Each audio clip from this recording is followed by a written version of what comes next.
Salam uşaqlar, bugün biz Dövlət İmtahan Mərkəzinin birinci qruplar üçün hazırlanmış 20 variant sınaq imtahanı kitabçasından sınaq üçün izahına baxacağıq. Deməli, burada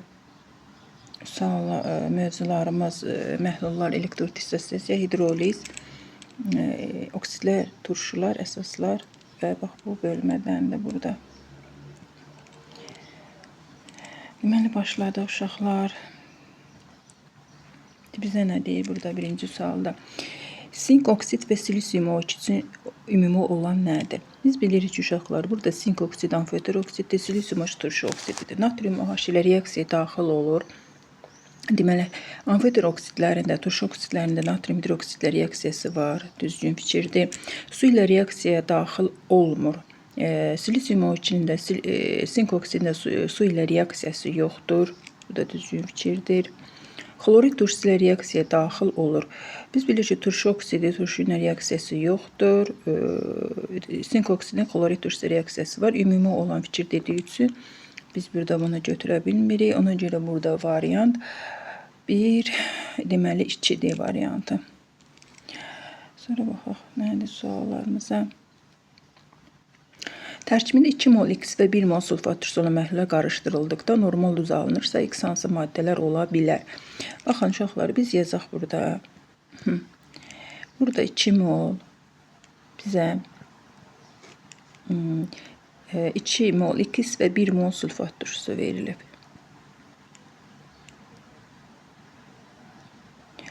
Baxın, bu reaksiyada biz, deməli biz bilirik ki, normal duzun, bax burada şərt qoyur ki, normal duz alınması üçün X burada maddəsinin tərkibində mütləq 2 OH olmalıdır ki, burada 2 dənə turşunun tərkibində 2 dənə hidrogeni götürsün, 2 mol suya çevrilsin və burada normal duz alınsın.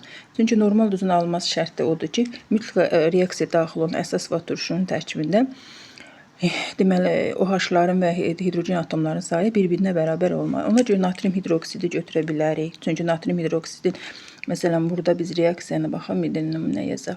Natrium hidroksid üzərinəcə H2SO4. Baxın, bura 2 yazanda OH-ların sayı hidrogen atomlarının sayına, hidroksil qruplarının sayı hidrogen atomlarının sayına bərabər olduğu üçün biz bunu götürə bilərik. Yəni, burada belə bir turşulu əsas götürməliyik də. Deməli, bir düzdür. Barium hidroksidi 2 turşuludur, götürə bilmərik. Kalium hidroksidi götürə bilərik. Kalsium hidroksidi 2 turşulu əsasdır, götürə bilmərik. Ona görə cavab burada 1-3 variantları B variantı. Daha doğrusu, bir də baxaq. 1, deməli, 3 variantı. 1 kalium hidroksidi. Yox, kalium hidroksid, daha doğrusu 1-3 B variantı oldu. Sonra suala baxaq, nə deyir burada? 400 qram 25% X duzu məhlul üzərinə M qram X duzu əlavə olunduqda 40% məhlul alınmışsa M-i hesablayın. Deməli, burada nə edə bilərik? 400 qram 25%-ni, deməli, 3-cü sual. 400 qram 25%-li məhlulun içində baxaq nə qədər duz var, nə qədər su var. Onu baxaq. 400 qram 25%-li tapmaq üçün biz bilirik ki, 400-ü buradan 25-ə vurub 100-ə bölürük də qısa üsulla. Yəni 400 qram məhlulu 100% qəbul edir. 25% onun tərkibində maddəni X-ni qeyd edib bu üsuluna tapırıq. Deməli, burada 400-ü 100-ə böldük. 4, 4-də 5-in 100 qram maddəmiz var bizim. Hər hansı bir X duzu da deyək. Burada duz yazaq elə. Deməli, 300 qram da su var. Bunun üzərinə M qram X duzu əlavə etdik. Yazdıq M qram. 40%-li məhlul alındı. M-i hesablayın. Əgər 40%-li məhlul alınırsa, onda biz belə bir yaza bilərik. Həll olan, belə deyək, maddə bölünsün məhlul. Həll olan maddəmiz deməli 100 qram. Üzərinə gəldi M. Məhlul da deməli yaza bilərik ki, 400 üzərinə M. Burası 100%. Deməli, sonda orada 40% alınıb yazdıq. Burada Deməli, yenə 100 bölünsün 400. Deməli, burada da 40'ı 100'ə böləndə ixtisar getsə, deməli, 2 bölünsün 5 qalar. Yenə çarpaz üsuldan burada istifadə etsə, yaza bilərik ki, 500 üzərinəcə 5'im, İçini 400'ə vurduq, 800 üzərinə gəlinsin 2m. Demək, burada 800'dən 505 m'lər, məlumlar, məhsulları sağa sola çevirdincə də keçirsək, burada 3m bərabər 800'dən də 5 çıxdı, 300 m bərabərdir 100 olduğunu alarıq. Burada əməldə almış m hesablayın. Deməli, C variantı. Sonra nə deyir? Bizə natrium H suda məhlulu verilmişdir. Üzr say. Baxaq, burada nə deyir bizə? Natrium hidroksidin suda məhlulu verilmişdir. Birinci, ikinci, üçüncü məhlullar verilmiş. Suyun kütləsi hamısında eynidir uşaqlar. Gəlin suyun kütləsi tutaq ki, burada biz nə verə bilərik? Məsələn, 50 verək hamısına. Məsələn, burada da 50 olsun. Hamısında 50 olsun da. 50 olanda məhlulun kütləsi də belə bir şərt qoyur ki, Z böyükdür, X böyükdür Y. Z-yi də məsələn özümüzdən versək, tutaq ki, 120 verək.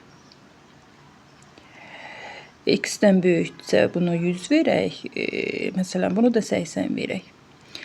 Burada məsələn deyir ki, məhlulların qatlıqları arasında, faizlə arasında doğru münasibəti müəyyən edin. Baxın, suyun kütləsi əgər birinci məhlulda 50 qramdırsa, məhlulun kütləsi əgər orada 100 götürmüşsə, onda orada 50 qram maddəmiz var da bizim. 50 qram maddə var. İkinci məhlulda da məhlulun kütləsi əgər 80-dirsə, suyun kütləsi orada 50 götürmüşsə, 30 qram maddəmiz var. Üçüncü məhlulda da 120-dən 50 çıxsaq, 70 qram maddəmiz var. Onda hansı? Onda burada üçüncü deməli natrium suda məhlulların müqayisə edin deyirsə, onda 3 böyükdür 1, böyükdür 2, 4 var. E variantı olur. Sonra 5-ci sualda nə deyir bizə? Dəmir 3 nitrat verilmişdir. Maddə miqdarı 0,5 mol götürmüşdür. 60% dissosiasiyaya uğramışdır. Yəni dissosiasiya dərəcəsinə 60 verirlər. Onda dəmir 3 nitratın baxaq görək 0,5 molu dissosiyaya uğrayarkən orada olan aniyonların mol sayını hesablayın. Onda belə bir yaza bilərik ki, məsələn 0,5 molu biz burada 0, deməli 5 bunun 0,5 molunu 100% götürək, dəmir 3 nitratı. 60% dissosiyaya uğrayıb. Baxaq görək bunda neçə molu burada dissosiyaya uğrayıb. Dissosiya dərəcəsini bizə veriblər. Sadəcə dissosiyaya uğramış. Orada biz maddənin miqdarını mollarla tapırıq. X bərabərdir. Deməli 60 burasının 0,5 bölünsün 100. Bunu da deməli hesablayanda burada deməli 65'ə vurduq 30, 100'ə bölsək 0,3, 0,3 mol. Baxdıq ki, orada dissosiyaya uğrayıb dəmir 3 nitratı. İndi bu tənliyini yazaq, dissosiya tənliyini yazaq dəmir 3 nitratın.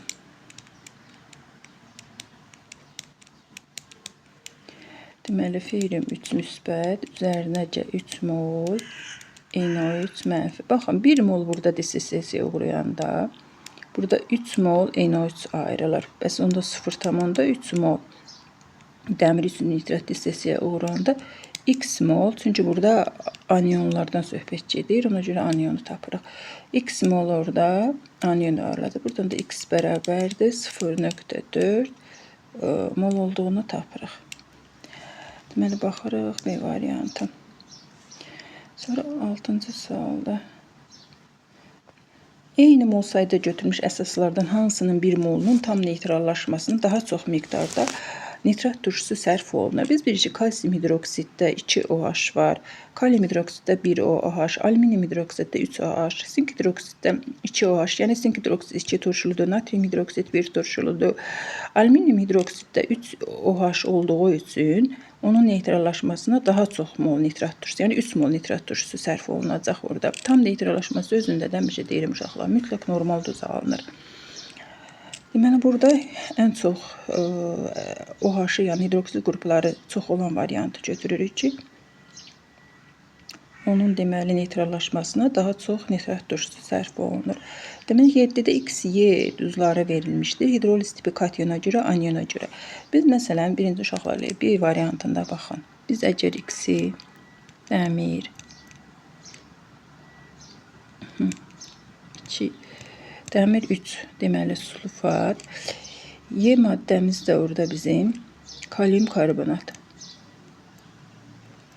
Baxın, bu duz, deməli, bir tərəfində yaza bilərik dəmir 2 hidroksid H2SO4. Yəni, burada dəmir 3 sulfat duzu, dəmir 3 hidroksidlə sulfat turşusunun qarşılıqlı təsirindən əmələ gəlir də. Bax, belə deyək. Baxırıq ki, bunların bu tərəfdə zəif əsas, bax, zəif əsas, bu da qüvvətli turşu. Deməli, burada bu, belə deyək də, katyona görə hidroliz edəcəkdir. Yəni, zəif tərəf hansıdır? Biz onu, belə deyək də, zəif tərəf əgər əsasdırsa, onda deyirik ki, katyona görə hidroliz eləyir. Əgər zəif tərəf turşudursa, deyirik turşuya görə hidroliz eləyir. Yəni, mən uşaqlar bunu belə fikrimi çatdırım ki, elə bil ki, burada su onu zəif tərəfindən parçalayır. Zəif tərəf haradır? Biz o tərəfi ona görə, əgər zəif tərəf katyondursa, katyona görə deyirik, zəif tərəf anyondursa, anyona görə deyirik. İndi anyon əgər turşunun tərkibindədirsə, onda biz onu zəif turşu kimi qeyd edirik də orada. İndi baxın, kalium karbonatda bir tərəfində qüvvətli əsas durur, bir tərəfində zəif, daha doğrusu karbonat turşusu durur. H2 karbon O3. İndi burada qüvvətli əsas və bu kalium karbonat qüvvətli demə əsas zəif turşudan əmələ gəlmişdir. Onda biz buna deyəcəyik ki, anyona görə hidroliz edir. Deməli, X və Y birinci deməli katyona görə hidroliz etdi, çünki zəif tərəfi əsası idi. İkinci dedi ki, anyona görə hidroliz etdi, çünki zəif tərəfi orada onun turşudur. Bax, CO3 elə bir ki, anyon deyəndə CO3 bu hidroliz eləyəndə burada 2 mənfi kimi başa düşürük də ona. Deməli, A variantıdır burada. Sonra digər variantlarda da istəsəz bir dənə nümunə baxaq. Məsələn, mis-2 nitrata baxaq. Mis-2 nitrat. Deməli, natrium xlorid. Baxın, mis-2 nitratın deməli, mis-2 hidroksid üzərinə gəl, H nitrat turşusundan qarşılıq təsirindən alınır da. Bir tərəfdə burada zəif yenə əsas durur, burada qüvvətli turşu durur. Deməli, bu katyonu onun zəif olduğu üçün biz deyəcəyik katyona görə hidroliz edir. Bu X-ə uyğun getdi. Amma Y-də, baxın, natrium xloridin bir tərəfində natrium hidroksid, bir tərəfində xlorid turşusu durur. Daha doğrusu bunu parçalayanda bir natrium hidroksidlə hidrogen xlorid turşusunun xloridinin qarşılıqlı təsirindən alır. Hər iki tərəfi güclüdür. Yəni, mühit burada neytraldır. Ona görə bunu nə katyona görə, nə anyona görə hidroliz edir. Yəni, qüvvətli əsas, qüvvətli turşulardan əmələ gələn duzlar heç vaxt hidroliz etmir, mühiti də neytral olur. Yəni, o birisi variantlarda kalium, məsələn, C variantında kalium nitrat hər iki tərəfi qüvvətlidir, deməli, hidroliz etmir. Y-də dəmir 3 xlorid, məsələn, dəmir 2 hidroksiddən, dəmir 3 daha doğrusu, dəmir 3 hidroksiddən H xlordan, orada da Y-də yenə katyona görə hidroliz edir, çünki ikinci tərəfi xlorid turşusu güclüdür. Bax, belə.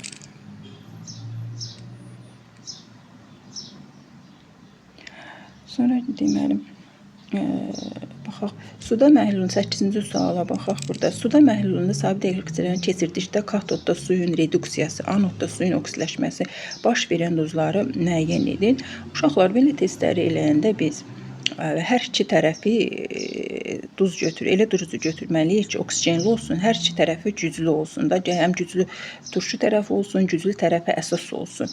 Çünki belə bir duzlarda kütləsi məhlulda heç vaxt dəyişmir. Orada belə deyək, elektroliz prosesini uğrayan su molekulları olur. Yəni duzun hər iki tərəfi qüvvətli olduqca elə belə təsvir edir. Elektrik cəryanı elə bir gücü çatmır ki, onu parçalasın da, bax belə.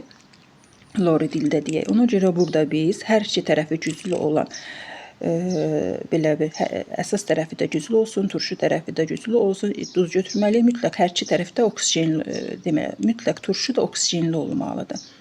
Ona görə burada D ilə 1, 4 variantları götürürük. Cavab 8-ci sualda deməli D-dir. Çünki natrium xlorid orada elektroliz prosesini uğrayır. Biz bilirik ki, orada natrium xlorid elektroliz prosesini uğrayanda natrium hidroksid belə alınır məhlulda, xlor anodda alınır, hidrogen də katodda alınır. Mis nitratda da bilirik ki, mis katodda mis alınır, nitrat turşusu məhlulda alınır, oksigen molekulları da anodda alınır. Sonra baxaq. Deməli 40 dərəcədə həll olma əmsalı 1000 qram litr olan 300 qram 40% X duzu məhlulu neçə qram su buxarlandırmaq lazımdır ki, həmin temperaturda doymuş məhlul alınsın. Uşaqlar, bunu biz necə yaza bilərik? Gəl 300 qram 40%-li baxaq içində nə qədər maddə var. 300 qram 40%-linin içində nə qədər maddəmiz var? Demək, 300-ü burada 40-a bölək, 120 bunun içində bizim maddəmiz var. Deməli, 300-dən 120 də çıxsaq, 180-də su var. İndi baxın, burada deyir ki, həll olmayan məhlulda neçə qram su buxarlandırmaq lazım ki, həmin temperaturda doymuş məhlul alınsın. Onu da belə yaza bilərik də, KH bərabərdir. Həll olunan əmsalını tapmaq üçün maddənin kütləsini bölür, suyun kütləsini 1000-ə vururuq da bizim belə demək, maddə bölünsün. Su vurulsun 1000. Elə bir qaydamız vardı. Daha doğrusu düstur var. Deməli, maddəni biz orada 120-dir, qeyd edirik. Suyumuz nə qədərdir? 180-dir. Deməli, biz oradan x qram, bax, orada sudan söhbət gedir. Neçə qram su buxarlandırmaq lazımdır. 180 minus x yazırıq.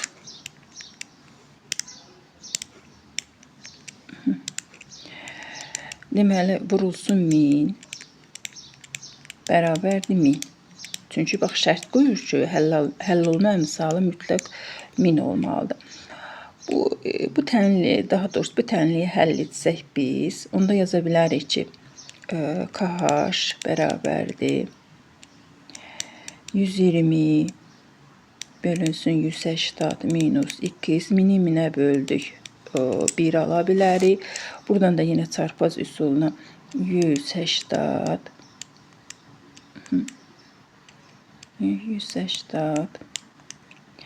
minus 2 bərabərdir 100. Yazmadı bu. 120. Elə bu tənliyi həll etsək, x bərabərdir 60 olduğunu alarıq burada. Deməli, bizim orada 60 qram su buxarlandırmaq lazımdır ki, doymuş məhlul alınsın. Sonra 10-cu sualda nə deyir burada? Dəmir 2 hansı maddələr doğru adlandırılmışdır? Bax, burada fikir verin. Dəmir yazıb, dəmir 2 hidroksonitrat, kalsiyum deməli hidrosulfat, kalium hidroortofosfat, xrom 3 hidroksoxlorid. Xrom əslində orada dihidrokso yazılmalıdır. Orada 4 düzgünləri soruşur. Yəni burada 4 səhvdir. 4-cü burada səhvdir. Burada doğru olanlar 1-3-dür. 1-lə 3-dür. 2 də səhvdir. Niyə 2 də səhvdir? Çünki orada kalsium sabit valentli olduğu üçün heç vaxt non-valentliyi qeyd olunmur. Dəmir deməli 2 valentliyi qeyd olunub. Düzdür, bir dənə hidrokso gördüyü üçün hidroksonitrat orada düzgün qeyd olunub. Kalium hidrokso ortofosfat Bunda ümumi formulu düzgün yazılıb. Deməli, cavabımız A variantıdır. Sonra baxaq suala. Nitrat turşusu, bunu ekranı böyüdək. İkinci nəzəri suallardır da baxaq. Hansı ifadələr doğrudur? Nitrat turşusu turş duz əmələ gətirmir. Biz bilirik ki, bir hidrogenli atomu olan, yəni bir əsaslı turşular heç vaxt turş duz əmələ gətirə bilməzlər. Mis xlorid turşusu ilə reaksiyaya daxil olur. Xeyr, heç vaxt pasiv metal xlorid turşusu hidrogeni sıxışdırıb çıxartma qabiliyyəti malik deyil, səhvdir. 5 mol nitrat ilə 3 mol kalium qarşılıq təsirlə normal duz əmələ gələ bilər. Hə, düz ola bilər. Çünki bu üçlər uşaqlar sizə çaşdırmasın. Heç vaxt bir turşulu əsaslar, bir əsaslı turşular belə deyək də, ancaq normal duz əmələ gətirirlər də. Yəni bunlarda məsələn nitrat turşusunda bir hidrogen atomu var. Ancaq orada əvəz olunanda mütləq normal duza keçir. Yəni bir əsaslı turşular heç vaxt turş duz əmələ gətirmir, bir turşulu əsaslar var, heç vaxt əsaslı duz əmələ gətirmir. Yəni burada istəyir 5-i 100, istəyir 200, neçə verirlər versin, həmişə normal duza alınır. Demək, amonium sulfat üstəcə xlor, amonium xlorid alınmalıdır qaydaya görə burada. H2SO4 ion mübadilə. Amma bu reaksiya səhvdir. Niyə? Çünki əgər biz burada belə deyək də, əgər burada reaksiyanızda X xlor turşusu ola bilər, yox, ola bilməz. Burada H xlor götürsək, heç vaxt xlorid turşusu, sulfat turşusunu sıxışdırıb çıxartma qabiliyyəti malik deyil. Çünki turşuların fəaliyyət sırasında H2SO öndə durur. Özündən gələn qüvvətli ancaq turşular özündən gələn sonra turşuları onların duzlarından sıxışdırıb çıxartma qabiliyyətinə malikdir. Yəni burada əgər X-i biz H xlor götürsək, onun gücü çatmayacaq da, qısa desək, xloridildə sulfat turşusunu onun duz məhluluna sıxışdırıb çıxartsın. Ona görə bu səhv fikirdir. Bizdə hansılar istəyir? Doğru ifadələri 1, 3 baxırıq, D variantı. Sonra baxaq sualımız hansı qayda. Suda məhlulda bunu dedik. 20% burada bizə nə deyir? 20% natrium hidroksid məhluluna 100 qram natrium OH əlavə etdikdə 36% deməli məhlul alınır. Alınan məhlulun kütləsini qramla hesablayın. Onda lövhəmizi bölək uşaqlar burada. Baxaq, nə yaza bilərik? Baxın, biz onda belə bizim belə bir düsturumuz vardı ki, hər hansı bir məhlula saf həll olan maddə əlavə etdikdə onun omegası 100% olur. Onu da yaza bilərik. Məsələn, omega son bərabərdir M1. Bax, belə bir məhlullar bölməsində də bir düstur var. Üzərinə gəldi M2 vurulsun 100 bölünsün M1 üzərinə M2. Bax, burada qiymətləri yerinə qoysaq, yaxud da ki, bunu burada omega sonu bu cürdə yaza bilərik bu düsturu. M1, omega 1 üzərinə M2 vurulsun 100 bərabərdir M1 üzərinə M2 belə deyək, vuraq omega son. Bax, belə düzəldi. Qiymətlərimizi yerinə qoysaq, M1 vurulsun 20 üzərinə 100 vurulsun 100. Çünki orada daha doğrusu orada neçə verilmişdi, baxaq. Hə, 100 yaza bilərik. 100 vurulsun 100. M1 üzərinə 100 vurulsun 36. Bunu da həll etsək 20 M1 üzərinə 10.000 nə bərabərdir 36 M1 üzərinə 36 3600. Burada da bunları bir tərəfə yenə keçirsə 16 M1 bərabərdir 6400 6400 M1 də bərabərdir 400 olduğunu alarıq. Baxaq görək 400 varmı? Neçəncə idi? D variantı. Yəni cavabımız budur. Sadəcə burada düsturdan istifadə etdik, qiymətləri aldıq, qoyduq yerinə. Sonra 13-cü sualda nə deyir? Baxaq.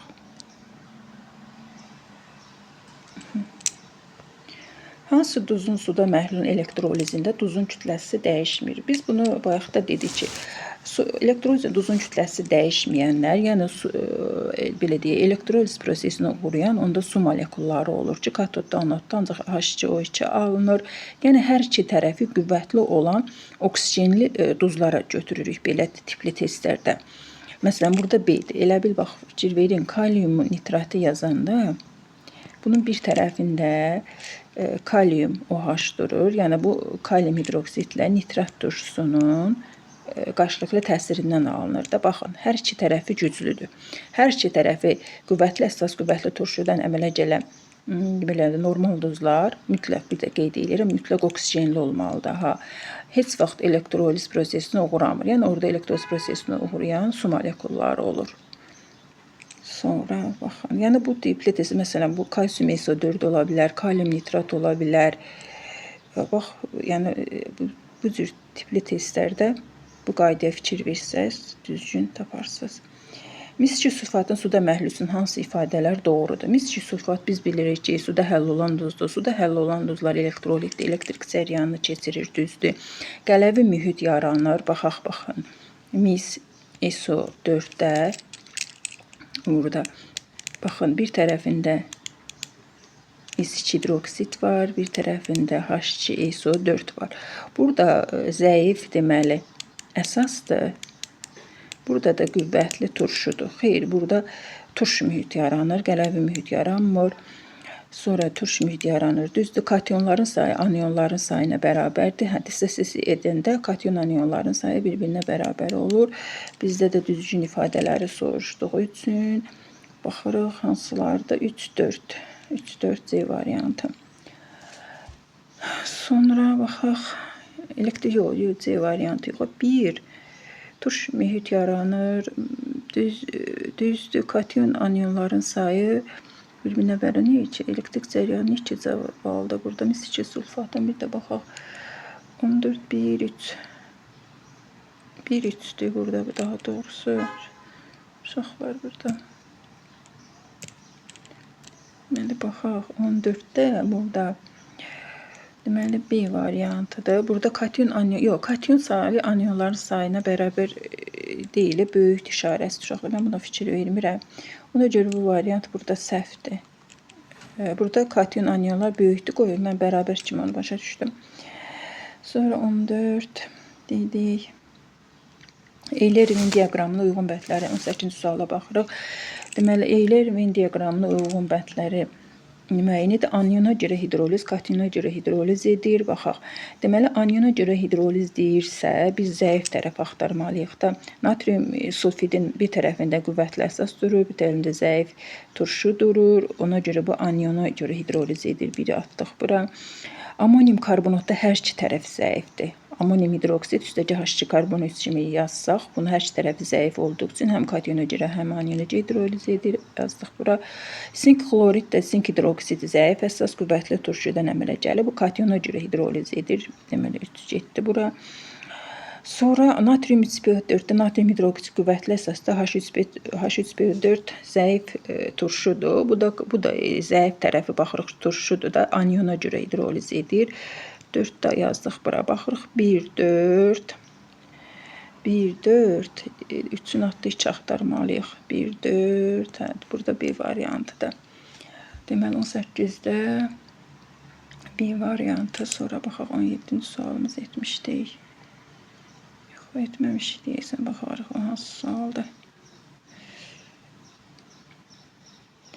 Sonra metal hidroksidin nisbi molekul kütləsi 78-dir. Lövhəni bölək məsələlərə.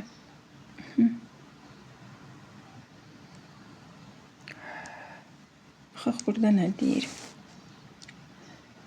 Metal 3 hidroksid verib. Metalın valentliyi özünə 3 OH birləşdirib. Baxın, orada metal demək 3 valentlidir. Nisbi molekul kütləsi burada 78'dir. Onda yazaq ki, emir, metal, OH, 3, 78'dir. Bu metalın oksidinin nisbi molekul kütləsi. Bunun metalın X qeyd eləyək. Onu da yaza bilərik. X üstəgə 16, 17. Oksigen deməli orada 16'dır. 1 gəldim 17. 17'ni də 3'ə vurdum. 51. Səhv etmədi 51. Bərabərdir 78. Burada ikisini onda tapsaq 78'dən 50 çıxdıq. 28, 27 olduğunu tapdıq. İndi bax bunu neyim? Bu metal oksidi nisbi molekul kütlədir. Deməli bu 3 valentli olduğu üçün bunun da deməli oksidi metal 2 olacaq. Bunda 27 tapmışıq da. Onda baxın metal 2O3.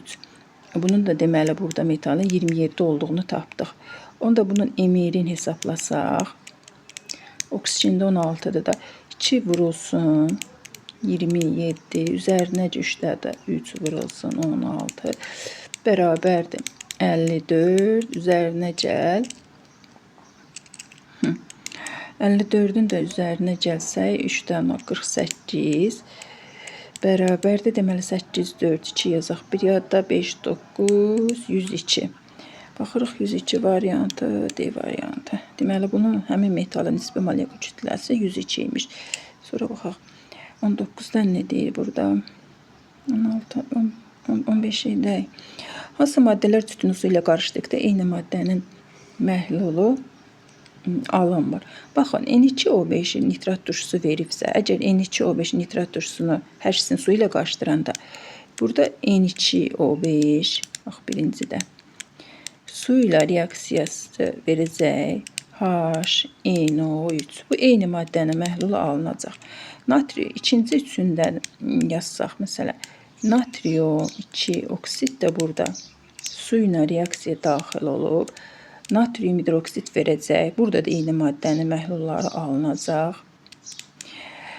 Deməli 3'də kalium hidroksid ilə kalium oksidin su ilə qarışdırdıqda kalium hidritdə, kalium oksiddə su ilə reaksiyası biz bilirik ki, məsələn, ümumi yazaq bunu.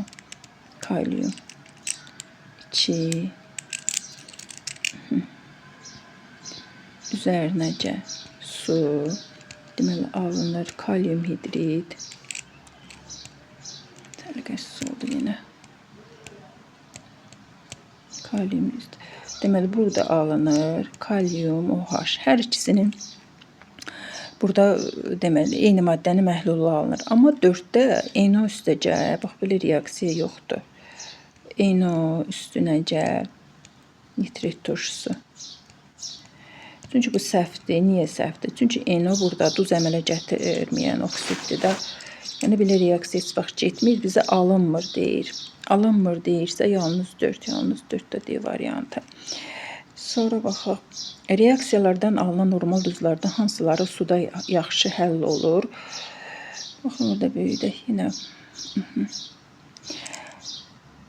Reaksiyalardan alınan normal duzlar hansıları suda yaxşı həll olur deyirsə uşaqlar. Baxın, burada X bilir ki, argentin xloriddir. X maddəmiz argentin xloriddir. Bu çöküntüdə suda həll olmur. Bunu götürə bilməyəcəyik. Sonra bu yana belə deyək də həll olmur suda. Mis hidroksin sulfat, mis sulfat verir, su verir. Bu suda həll olur. Yenə bunu belə deyək də bunları plus götürək. Baxaq nə sual. Barium nitrat alınır su. Bu da suda həll olur. Barium nitrat da orada suda həll olur. Baxın orada barium NO3 2 alınır. Amma kalsium ortofosfat burada alınan kalsium 3 PO4 2 bu suda həll olmur. Deməli burada bizim 1-4 variantı. Cavabları hardadır ki? 7'nin cavabları. Baxaq görək.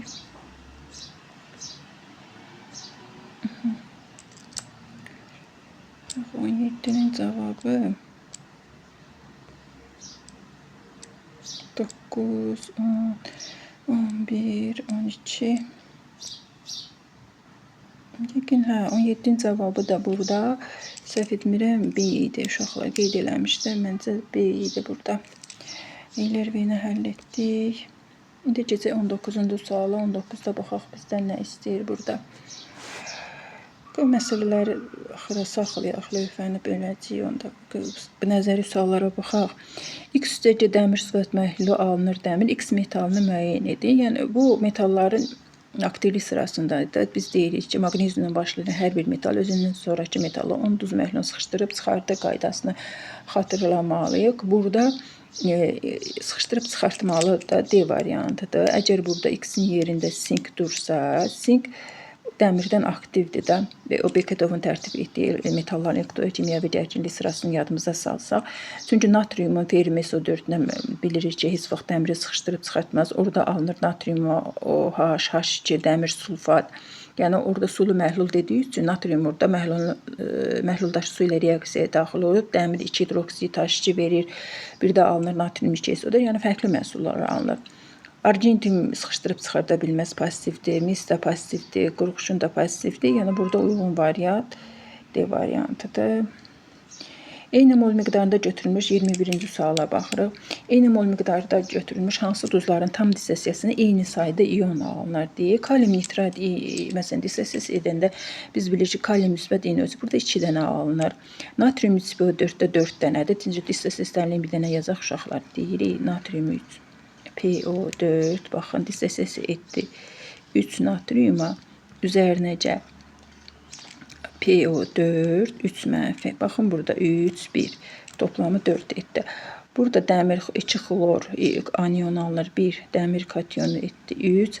Amonium sulfatda da 2 amonium, 1 SO4 anionu. Bu da etdi 3. Bizdə eyni olanları deyir də. Eyni olanda burada 3, 4 axtarırıq. C variantı. Bax, burada suallar nədir? Deyir 22-ci sualda elə oksidlər burada götürməliyik ki, X oksidi nitrat dursa natrium H-la reaksiyası olsun. Deməli, burada X oksid amfoterik daşımalıdır. Amfoterik xəstəsinə marjinal. Ona baxırıq ki, amfoterik olanlar C-dir, Y-dir. Ona görə buradan D getdi, buradan B getdi, buradan A getdi. Deməli, Y-in də nitrat dursa natrium H-la reaksiyası o deyir, yoxdur da, minus qoyub, yəni reaksiyaya daxil olmursa, mütləq bu burada duz əmələ gətirməyəndə. Duz əmələ gətirməyəndə baxırıq, burada, bax, budur. Ona görə cavabımız burada C-dir. Çünki burada onda Y-də getdi, sonra baxaq görək, burada məsələlər qaldı. Birbaşa məsələlərə keçək onda.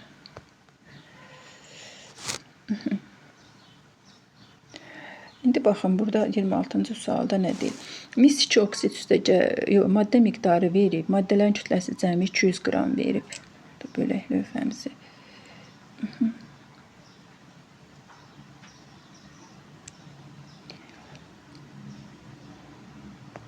Baxın, burada bizə nə deyir?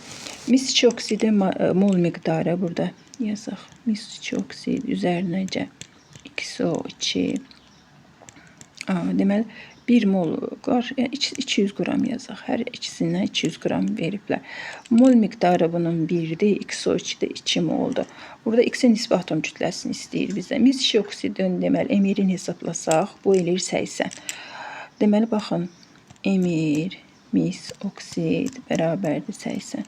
Deməli, 1 molunun kütləsi 80 olanda 200-dən 80 çıxsaq, XO2-in emiri deməli 120 edir. Bax, 200-dən bu 80-i çıxırıq. Elə bir 200 çıx 80. 120 XO2-in emiri edir. Yaxşı, bunu da 2 mol üçün daha da 2 mol XO2-nin emiri 120-dirsə, onda 1 mol XO2-nin emiri 60 olacaq. Onda buradan da deməli, yenə sərgəsiz oldu.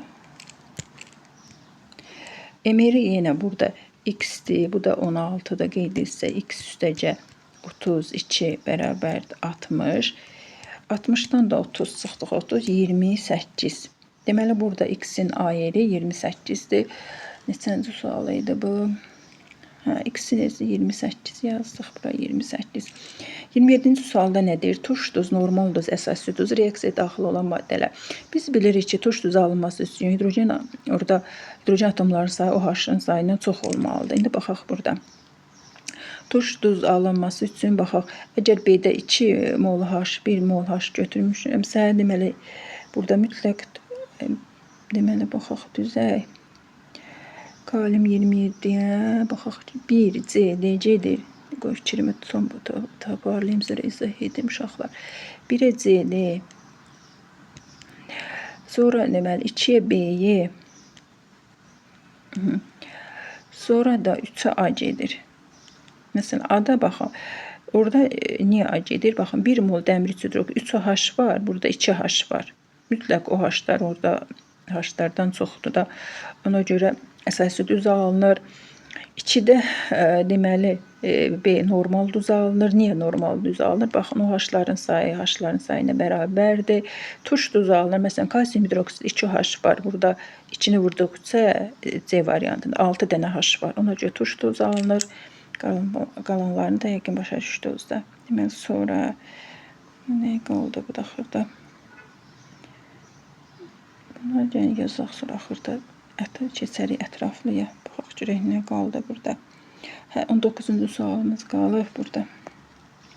X qram 40% məhlulu ilə 200 qram 49% natrium qarışdırılır. Demək, qarışdırılsa burada mütləq uşaqlar reaksiya gedəcək. Reaksiyalarımızı yazaq. Kalium OH, üzərinə gəldik H3, PO4. Deməli, burada maddələr reaksiya tam sərf olur və normal düz alınır. Yaxşı, kalium 3, PO4, üzərinə 3, H2O.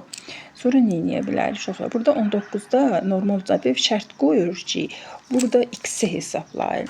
Yəni, burada X qram, yəni başda nə qədər ümumi X qram ümumi məhlulun kütləsidir. Onun içində 40% həll olan kalium H-ın orada miqdarıdır. Onda biz gəlin burada nə edə bilərik də? 200-ün 49%-ni birinci emirlərin ataq üstünə. Baxın, burada 98-dir. Kalium H-da normal düz alınırsa, burada 3 götürüblər ki, orada kalium H normal düzə keçib də. Bunu da 3 vuraq 56 hesablasaq neçə eləyir? 3-ü 6-ya vurduq 8, 168 səhv etmədik. 3-də 6-nın 8, 3-də 5-in 15, 168 elədi. Baxın, orada verilən X qram 40%li maddə reaksiyada X-i tapın. Sonra belə bir şərt yaza bilərdi. 3 özünə 56, 98 birləşdirirsə, 40%li 200 qram 40%lini də tapdıq. Maddə reaksiya tam sərə normaldırsa, onda yaza bilərik. 40% əgər bu həmin, belə deyək də, kalium H-ın 40%-i 168 qram təşkil eləyirsə, baxın bu 168-i. Onda ümumi məhlulun kütləsi 100%-dir də. Bu da X qramdır. Həmin o X-i tapaq burada. X-i də tapsaq, deməli, buradan 40, 168, deməli, belə vurulsun 100. Bunu da hesablayacaq 160, 0, 40. Bunu hesablayaq, səhv etmirik. 400 çoğalanır. 168 0, 0 bölünsün 40. 420. 420 olduğunu tapdıq. Ümumi məhlulun burada kalium H-ın ümumi kütləsi 420 D variantı. Sonra dedik bunu. Baxaq, məsələlərimiz qaldı mı? Yox, məsələmiz qalmadı, elə bir uşaqlar.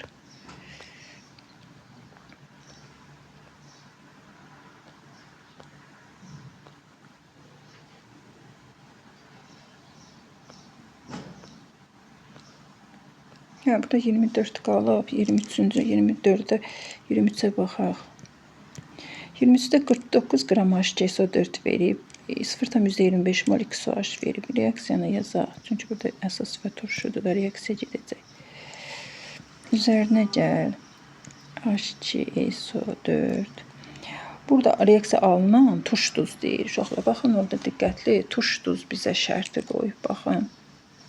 Deməli, alına bilər. Burada X ekvivalentlidirsə, XH2SO4. H2SO4, 2. Bir də 2 mol. Burada su alınacaq. Niyə 2 mol su alınacaq? Çünki burada əmsallaşdırma gedəcək. 2. 2 də qoyduq, düz oldu. Burada da 2 var. Yaxşı, burada baxın. Niyə? Burada bir də bunların H2SO4-ün emirlərini verib. 2 vurulsun 98-dir bu. Bu da XOH 58-dir. Baxın, orada 49 qram H2SO4 eləyəcək 0,5 mol. Burada 0,25 də çevirsək 14.58-in elə bir 4/1-i də 58-in 4/1-i 14,5 0,5-dir. Burada 14,5 eləyəcək. Burada mol yazırıq ha uşaqlar. O birisi amma hə moldur qeyd etdik. Sonra bunu da baxın 0,25-ə bu qramdır. 0,5 uyğundursa bu şərtdə veriləndi. 14,5 qrama da burada 49 qram uyğun olacaq. Onda burada alınacaq su, əgər su 0,5 alınacaq. Oradan da onun 4/1-in əgər götürsə, içini burada 36, 4/1 9 qram eləyəcək. Yaxşı, sonra nə edə bilərik? Burada alınan turş duzun ml-in x-ilə maddə kütləsinin saxlanması qanunu var. 14,5 ilə burada 49-u toplayıb 9 qramı çıxırıq. Bax bununla, bunun toplamından bu 9 qramı çıxırıq. Alıb bu x-in kütləsi. X-in kütləsi də səhv etmirəm, bax bu telefonda hesablayım. Kalkulyatorda hesablayım görüm neçə çıxır. X də oradan 54,5 olduğunu tapırıq. İndi burada turş duzun kütləsi deyir də, y deyibsə y yazaq. Çünki orada y işarə vurur. Bir də deyirəm, bax bu 14,5 üzərinə gəldi. 4. Daha doğrusu orada 49. Çünki orada 0,5 mol veriblər axı. Bundan da çıxdı 9 qram. Bunu da 54,5 olduğunu tapdıq. Bu y, yəni reaksiya alınan turş duzun kütləsini. Cavab deməli 23-də. Yox, 23 idi. Hə, 23-də 54,5. Burada 54,5. İndi mis-2 sulfatın suda məhlul elektroliz zamanı katodda 1 molda alınmışsa, anodda ayrılan qazın həcmini hesablayın. 24-də yazaq mis SO4-ün sulu məhlulunun elektrolizi. Biz bilirik ki, katodda mis, anodda oksigen H2SO4-də məhlulda alınır. Deməli, burada əmsallar 2 bura düşür, 2 də bura düşür. İndi baxaq nə deyir. Əgər deyir, katodda 1 mol maddə alınmışsa, anodda ayrılan qazın katodda 2 mol maddə alınanda baxırıq ki, burada 22,4 litr oksigen qazı ayrılır. 1 mola üçündə 11,2 olacaq. Deməli, cavab 11,2. Sonra 25-ə baxaq. Deməli, 3 mol natrium hidroksid verib, alüminium nitrat tənliyini verib burada. Duz üstəki əsasdır. Alınıb natrium inoid, alınmalıdır qalliyə görə. Burada x alüminium hidroksiddir də burada.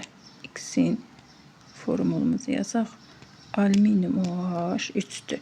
Mis-2 sulfatda da 11,2 tapdıq da səhv etmirəm. 11,2 idi. Alüminium hidroksid niyə belə sərgəsiz olur?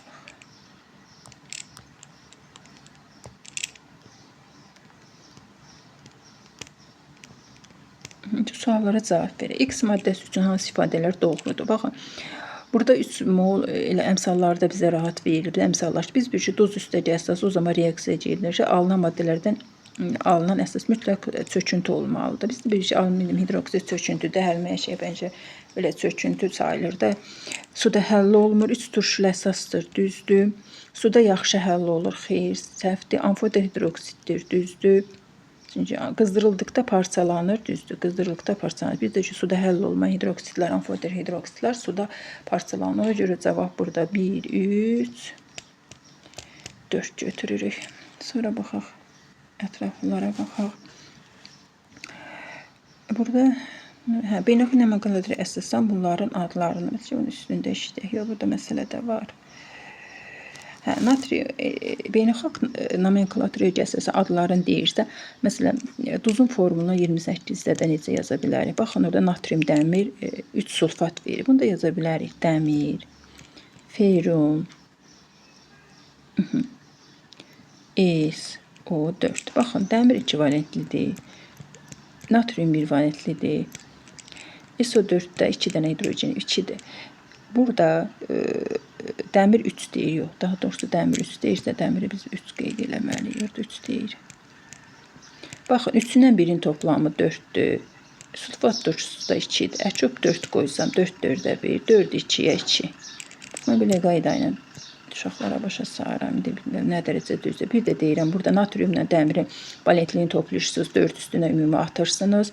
SO4-də 2 də çöp tapırsınız. Orada 4 4-ə 1, SO4-də 4, SO4-ün üstündəki o 2 valentliyə böləndə 2 alınır. Bax, buraya götürüb yazırıq. Ümumi formu budur. Bir də ver, burada dəmir, yox, magnezium, hidroksid, sulfat. 2 OH olsa da orada magnezium'a da aid olduğu üçün, baxın, bunu da yazaq. Magnezium, OH, bax, bu cür verilib. SO4. Bax, SO4 2 valentlidir. Magnezium hidroksid neçə dənə OH itirib? 1 OH. Demək, burada bütün ümumi formulu 1 götürüb. Bunları əkop tapırıq. Baxın, 2 1-ə. 2-ni böylə magnezium hidroksidin içində yazdığım ümumi 1-ə 2. 2-ni 2-yə böldüm, SO4-də də 2 yazılmadı. Yəni, bunun oxunuşu da magnezium hidrokso, sulfat. OH-da bir də deyirik, magneziuma aid olduğu üçün burada hidroksid sözü oxumuruq. Sonra nə deyir? Natrium sulfat ilə barium xlor deməli arasında reaksiya molekulyar tam iyon və qısa iyon tənliklərini yazın. Yazıq natrium deməli. Natrium 2 SO4 üzərinəcə barium xlorid alınır deməli çöküntü barium SO4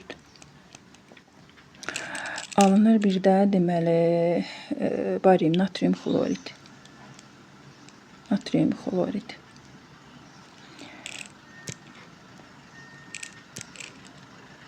İndi burada deməli bunları molekulyar tənliyini yazaq. 2 natrium müsbət üzərinəcə SO4 2 mənfi üzərinəcə barium 2 müsbət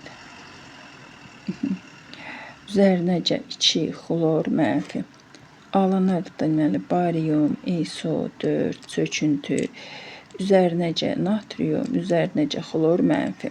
Deməli burada 2 düşür, ona görə burada 2 yazılmalıdır. İyonlarımızda da 2 mütləq, burada xlorun da qabağa 2 yazılmalıdır. Yenə burada oxşarları məsələn, baxın, ixtisar etsək, qısa tənlik yaza bilərik ki, barium üzərinəcə SO4 2 mənfi, bariumda 2 müsbətdir. Alınır barium SO4. İndi burada molekulyar tənliyi yazdıq. Birinci idi, qeyd etdik. Bax, bu birinci yazdığımız molekulyardır, ikinci yazdığımız qısa iyon tənliyidir. Sonra 3 dənədir. Qısa iyon molekulyar, reaksiya molekulyar tam iyon və qısa iyon tənliklərini yazdıq. Tam iyonu da yazdıq, qısa iyonu da yazdıq.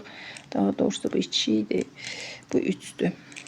Sonra baxaq, sink lövhənə dəmir 2 sulfat məhlinə saldıq. Onun kütləsi 4,5 qram azalmışdır. Deməli, sink. Deməli, yazaq, sink. Üzərinəcə dəmir 2 sulfat məhlulu deyirsə, SO4. Deməli, alınır sink SO4 üzərinəcə dəmir. İndi baxın burada. Burada sink neçədir? 65-dən keçib 56-ya. Dəmir, baxırıq ki, burada dəmir lövhənin kütləsi 9 qram azalıb. Çünki niyə 65-dən 56 ilə belə deyək, 65 çıx 56 bərabərdir 9 qram. Yəni orada 9 qram azalma olub. Onda deyəcəyik ki, reaksiya sərf olunan sinkin kütləsinə. Əgər 9 qram azalmada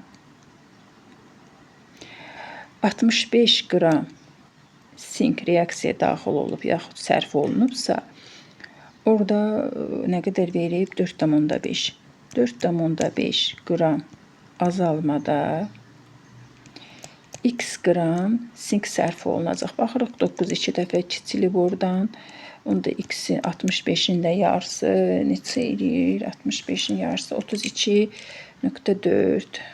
32,5 daha doğrusu. 30, 32, 64, yarı orada 65. Cavab deməli 32,5 eləyir burada. Baxaq görək qalınadır məsələn.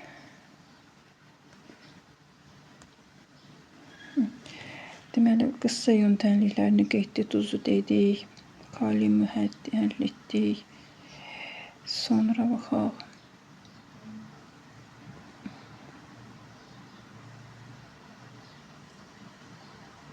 Gitsəydi 18 yazdıqda 18-i bir qeyd eləmişik. Deməli 12, 8 yazıldı, 11 yazılıb. Yaxşı, bu qədər uşaqlar. Növbəti sınağı da yəqin ki, yenə 4-cü qrupdan olar. Diqqətinizə görə çox sağ olun. Əgər izahımı bəyəndinizsə, kanalıma abunə olmağı, bəyənməyi də unutmayın. Çox sağ olun.